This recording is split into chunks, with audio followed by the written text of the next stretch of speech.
मेरे YouTube channel न्यायिक अकादमी में आपका स्वागत है।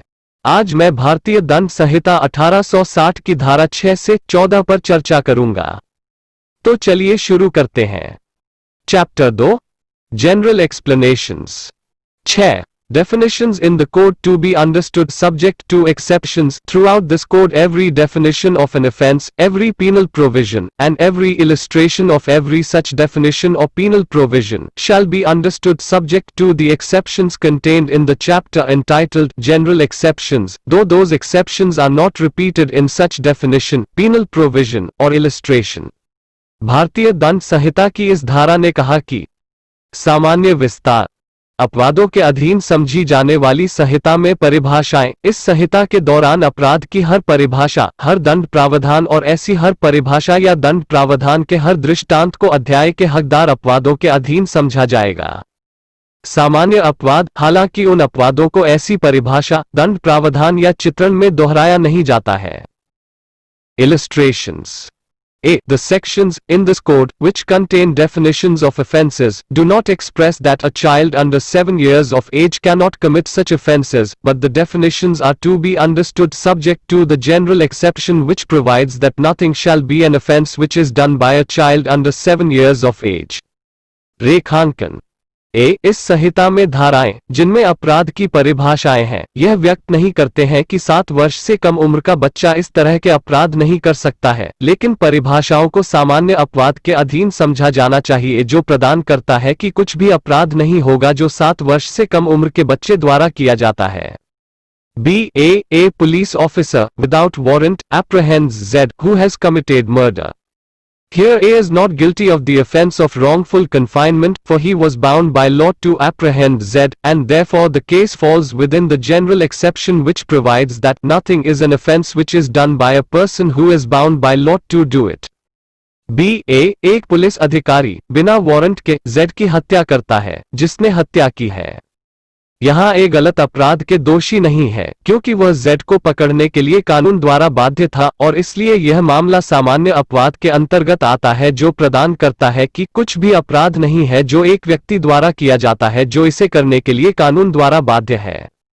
7 Sense of expression. Once explained, every expression which is explained in any part of this code is used in every part of this code in conformity with the explanation.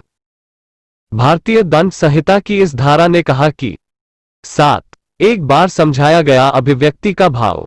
इस code के किसी भी भाग में बताया गया प्रत्येक अभिव्यक्ति स्पष्टीकरण के अनुरूप इस कोड के प्रत्येक भाग में उपयोग किया जाता है। 8 Gender. The pronoun he and its derivatives are used of any person, whether male or female. भारतीय दंड संहिता की इस धारा ने कहा कि 8 लिंग, सर्वनाम वह और उसके व्युत्पत्ति किसी भी व्यक्ति का उपयोग किया जाता है, चाहे वह पुरुष हो या महिला। 9 Number. Unless the contrary appears from the context, words importing the singular number include the plural number, and words importing the plural number include the singular number.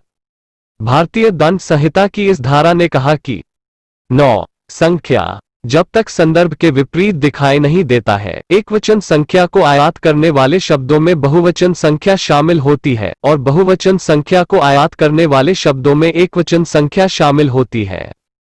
10 Man. Woman. The word man denotes a male human being of any age. The word woman denotes a female human being of any age. भारतीय दंड संहिता की इस धारा ने कहा कि 10 Man. नारी पुरुष शब्द किसी भी उम्र के पुरुष मानव को दर्शाता है, महिला शब्द किसी भी उम्र के महिला इंसान को दर्शाता है। 11 Person. The word person includes any company or association or body of persons, whether incorporated or not.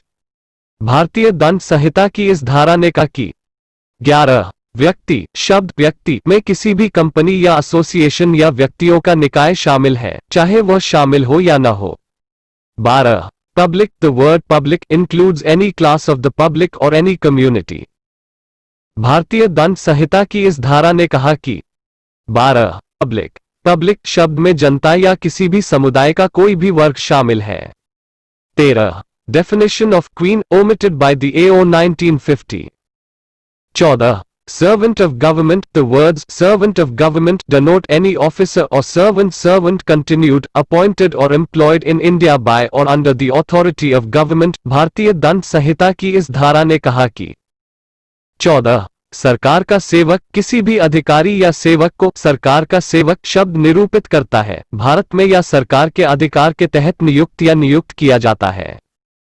कृपया मेरे YouTube चैनल को सब्सक्राइब करें और नए वीडियो पाने के लिए सब्सक्राइब बटन और बेल आइकन को दबाएं। मेरे वीडियो देखने के लिए बहुत बहुत धन्यवाद।